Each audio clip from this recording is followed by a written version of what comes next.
A paz do Senhor Jesus! Hoje nós iremos comentar a lição de número 7 da revista da editora CPAD, Lições Bíblicas. A raça humana, origem, queda e redenção. A revista deste trimestre está sendo comentada pelo pastor Cláudio Honor de Andrade.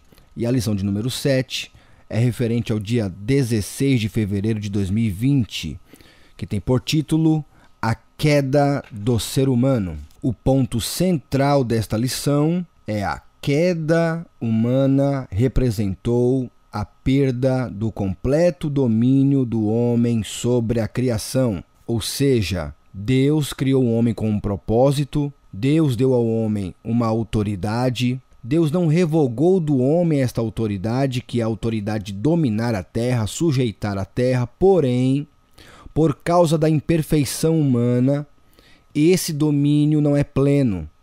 Por causa da imperfeição humana, resultante do pecado, esta sujeição da terra ao homem não tem a mesma eficácia do domínio original planejado por Deus.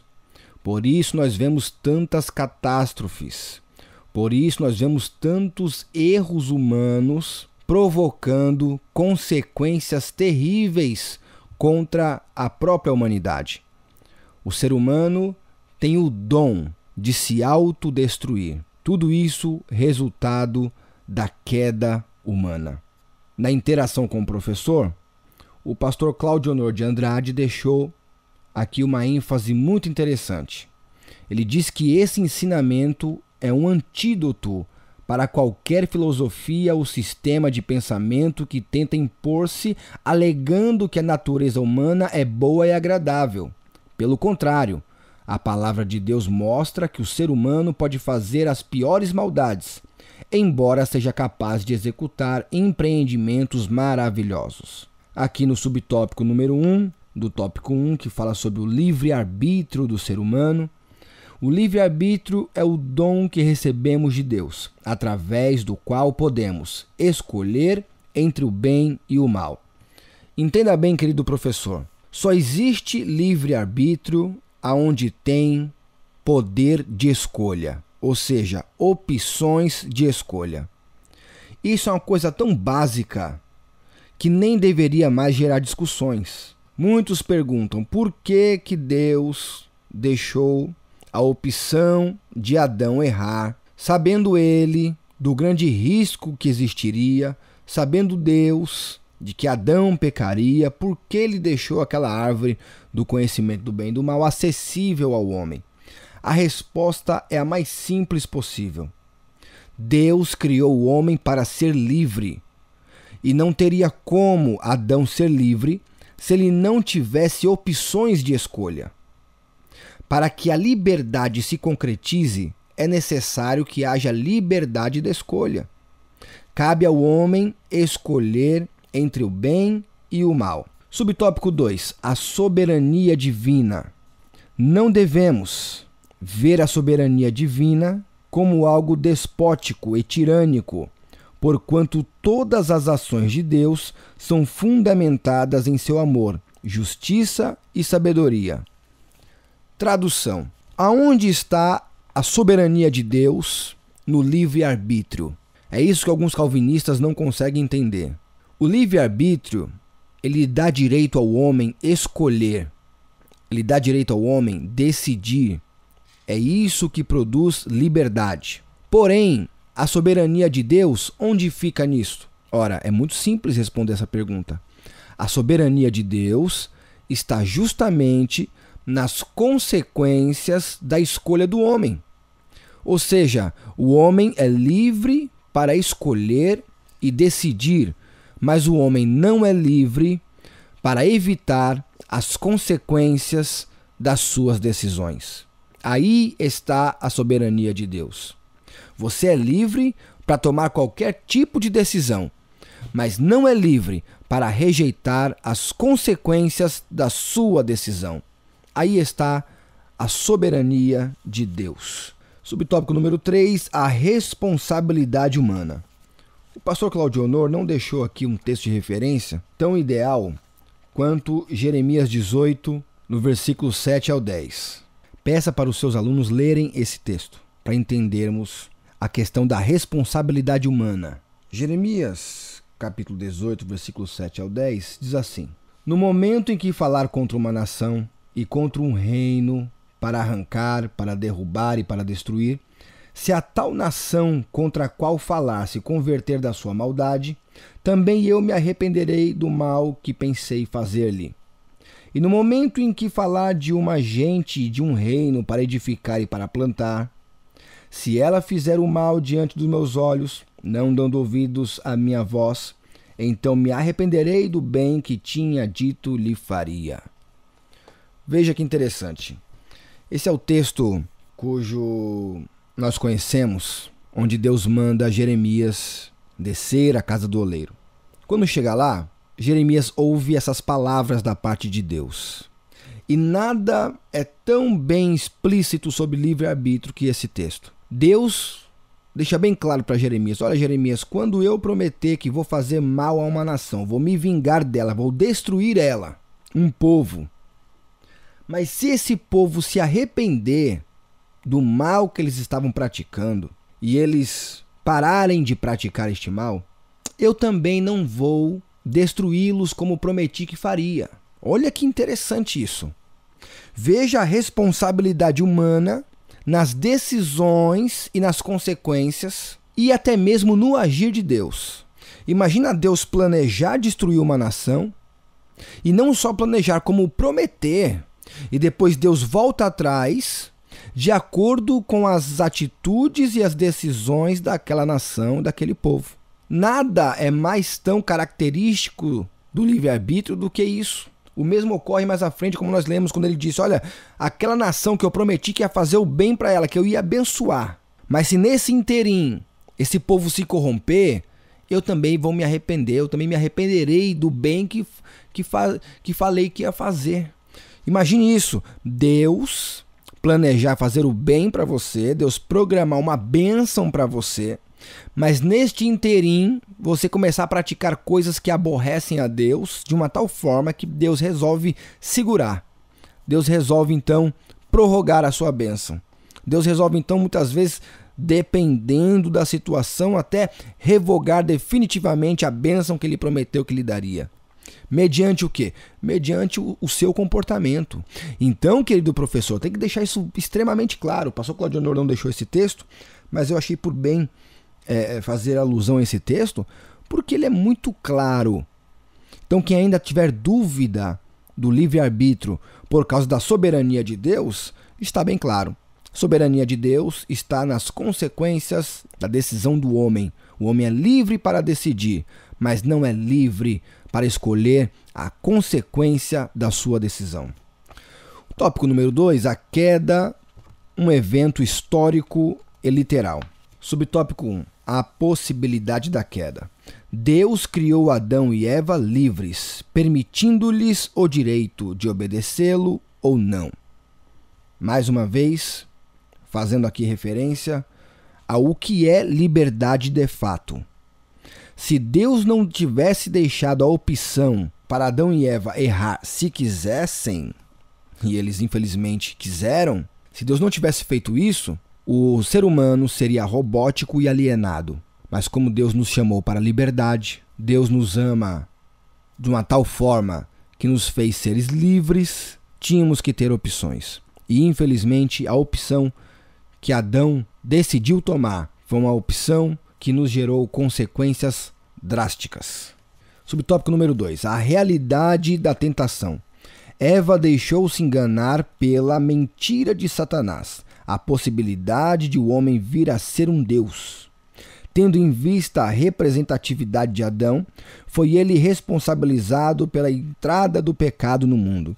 Isso está em Romanos 5,12, que é o texto que diz que por um homem o pecado entrou, dando a entender que o pecado já existia, ele apenas entrou por um homem. Não que eu esteja fazendo apologia à ideia de que houve pecado no céu, mas a rebelião do querubim ungido dá-se a entender que foi já uma transgressão, quando ele intentou estar na mesma altura de Deus, está no mesmo nível de Deus. Ele disse que ia subir, ia ficar como o Altíssimo. Só ele tentar fazer isso já foi uma soberba muito grande, e por ele não conseguir atingir o seu alvo, isso constitui-se já o pecado. Então, este mesmo pecado, este mesmo sentimento entrou no coração de Adão e Eva porque eles queriam ser como Deus. Ou seja, a mesma transgressão do querubim ungido. Deixe isso bem claro para os seus alunos, porque todo aquele que quer ser grande, todo aquele que quer ser poderoso, todo aquele que quer o cargo pelo cargo, o poder pelo poder, acima até mesmo do dinheiro, nada mais é que uma natureza diabólica, uma influência maligna que tem que ser combatido. E se por acaso alguns dos seus alunos têm esse sentimento, deixa isso em voga, em xeque na aula, que se arrependam, porque o único que quis ser grande, que quis ser como Deus, foi o querubim ungido e caiu. E Adão e Eva, quando foram tentados a ter o mesmo conhecimento de Deus, que foi o que a serpente mentindo disse para eles, eles prontamente caíram também nessa mesma tentação. E essa mesma tentação tem alcançado a muitos nos dias atuais, onde pessoas querem ser grandes. Aí alguém pode dizer assim: não, mas eu não quero ser como Deus. Talvez você não saiba. Talvez você esteja enganando a si mesmo, mentindo para si mesmo. Mas quando você quer estar acima dos outros, quando você pensa que sabe mais do que os outros, quando você pensa que você é melhor do que os outros, que você é superior aos outros, isso já é uma síndrome diabólica que te faz pensar enganosamente que você realmente é tudo isso que você pensa, e você não é. Tá? Em Romanos capítulo 3, versículo 10... diz que não há um justo sequer, não há ninguém que entenda, não há ninguém que busque a Deus. Fique bem claro isso, todos nós estamos no mesmo nível de patamar que não é elevado. É um patamar naturalmente caído, e que se não for Cristo em nossas vidas para nos redimir de nossos pecados, nós estaremos automaticamente condenados com o mundo. Subtópico número 3. A historicidade da queda. O livro de Gênesis não é uma coleção de parábolas mitológicas, mas um relato histórico confiável.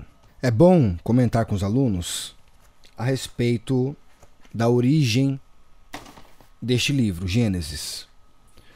É sabido de todos que o livro de Gênesis é um livro de autoria de Moisés. É uma espécie de tradição oral, ou seja, Moisés aprendeu, ouviu as histórias, e o Espírito de Deus, nós entendemos assim, inspirou Moisés de uma forma contundente, de uma forma sistemática, para que essa história viesse a ser registrada. Há um segmento cristão chamado Congregação Israelita da Nova Aliança, são judeus messiânicos.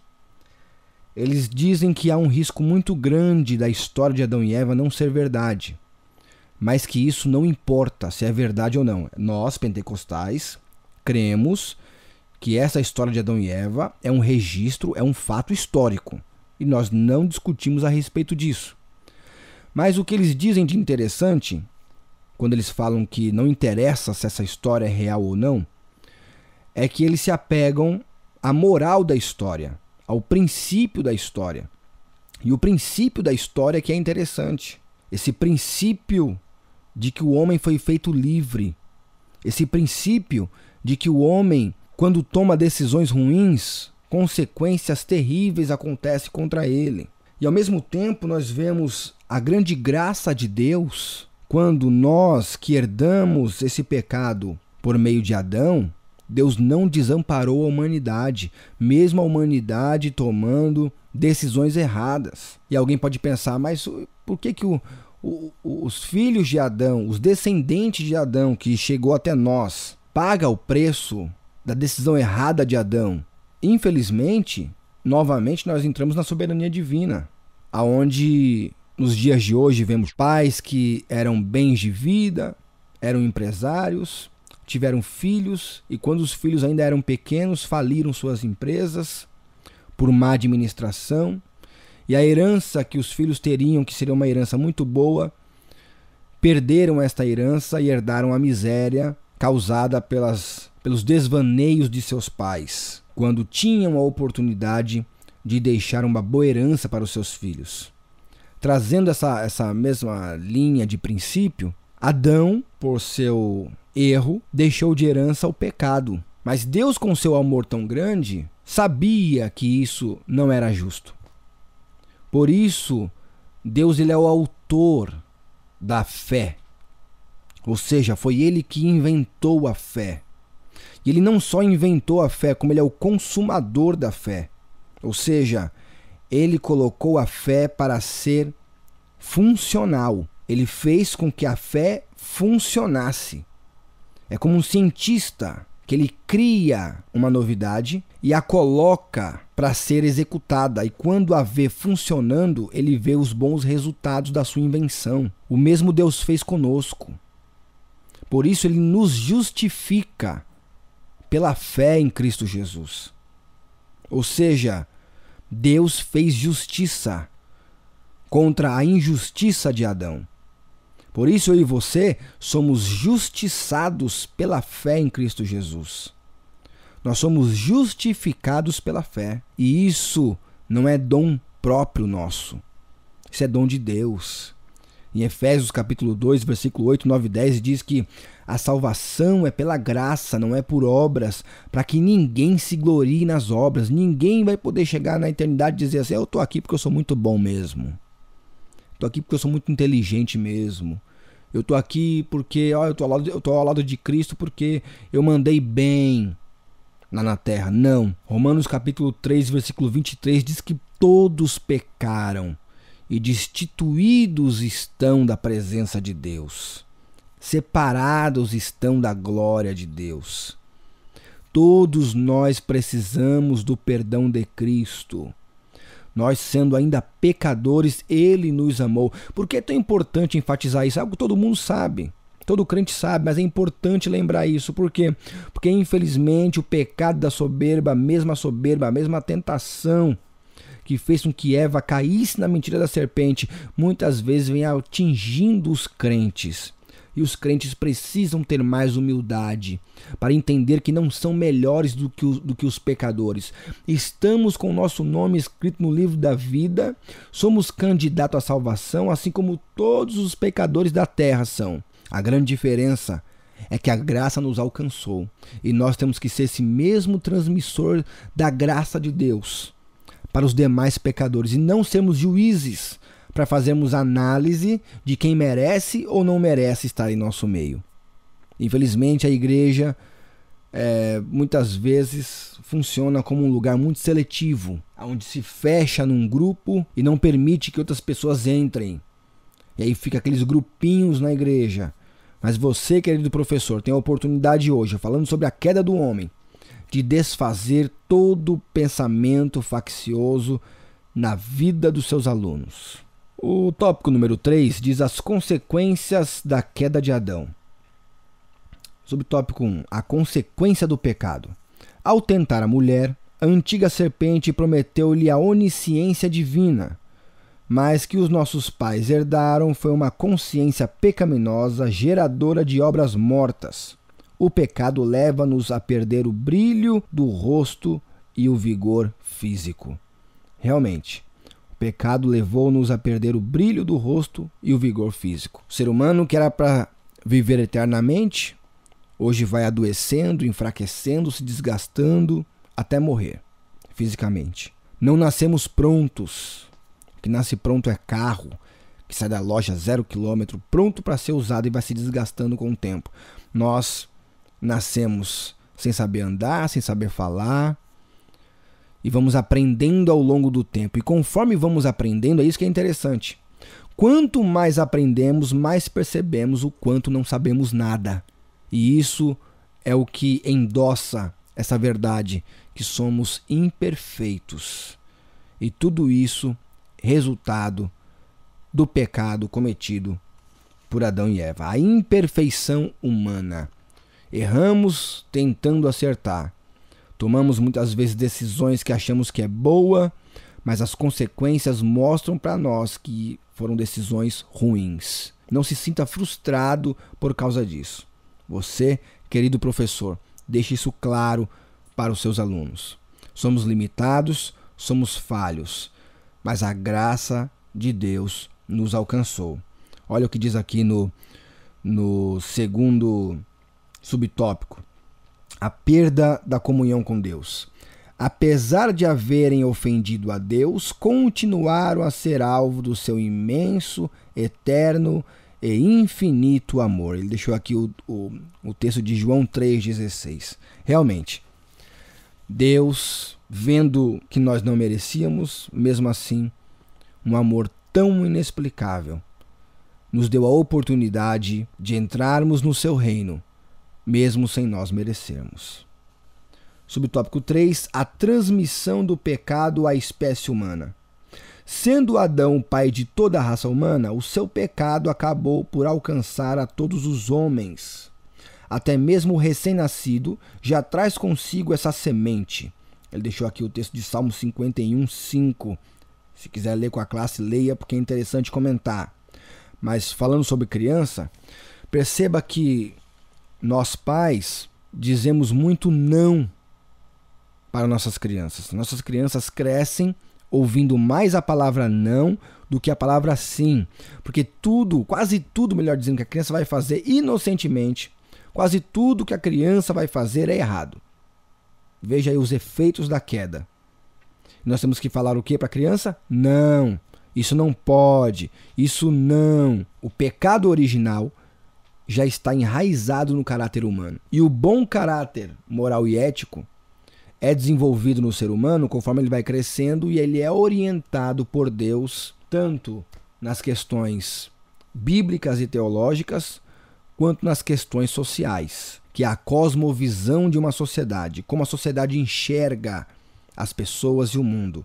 E nisso nós vamos doutrinando nossas crianças para moldá-las na forma que Deus quer que elas sejam moldadas. Mas note o pecado numa criança inocente, que sem ter maldade nenhuma, supostamente, faz tantas coisas erradas, tantas coisas prejudiciais, que tem que ficar alguém ali sempre ensinando, dizendo não, isso não pode, não, não pode, não, não pode, porque nós constantemente estamos cometendo erros. E os pais, quando dizem não para os filhos, não é porque os pais são tiranos, que é assim que muitos veem a Deus e veem os mandamentos de Deus como uma tirania, mas não é.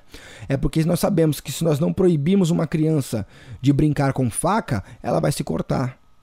Se nós não proibirmos a criança de utilizar copos de vidro, ela pode deixar cair e quebrar porque ela não tem força e nem equilíbrio suficiente, nem habilidade suficiente. Então toda a proibição que os pais fazem para os seus filhos é para benefício dos filhos. Assim é os mandamentos do Senhor para nós. Os mandamentos do Senhor para nós é para nosso benefício.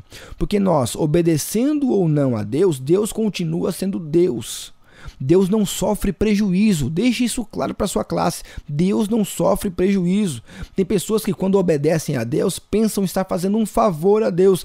Nós não temos capacidade para fazer favores a Deus. É Deus que nos favorece. Nós, infelizmente, somos pessoas extremamente limitadas e totalmente dependentes de Deus. Subtópico número 4. A enfermidade da terra.